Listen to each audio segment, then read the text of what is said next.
They're relying on sort of water supplies to remain at a sort of consistent level, or not for the areas to be flooded as a result of climate change. I think that's going to obviously affect the developing world. They got a big tank of water for farming and make for like industry.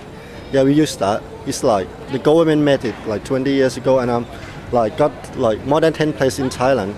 Yeah, so everywhere in Thailand they got that. Water is very much used, it can be used as an investment. It can be used in infrastructure for farming. I know there's huge amounts of money being poured into third world countries to try and get some form of infrastructure within that, but it's not really on the top of my radar. If we're not getting any rain, then I don't think that's good for the farmers anyway.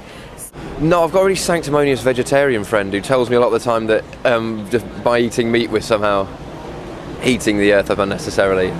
Is that true? I think it's frightening that we water our lawns and feed our plants and people are starving and die because they've not got a glass of water. I think that's fundamentally the scariest thing ever. 1 minute there's no rain for the potatoes, and then there's too much rain, so...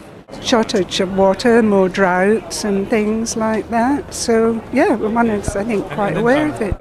In France, you have very big farmers with billions of square meters of... And you have very small units also. And I think that for the people who are agriculture in small units, it's much more difficult, I think. Well, we all, I think, have experienced changes in the weather.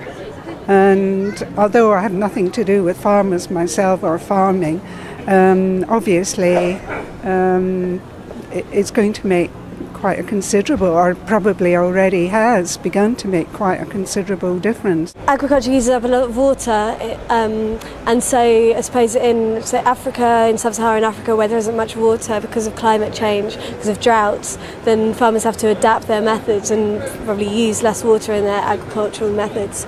And then when there is surplus water, that also needs to be addressed. So with climate change, farmers are going to have to adapt and find new ways of being able to produce the same amount of food.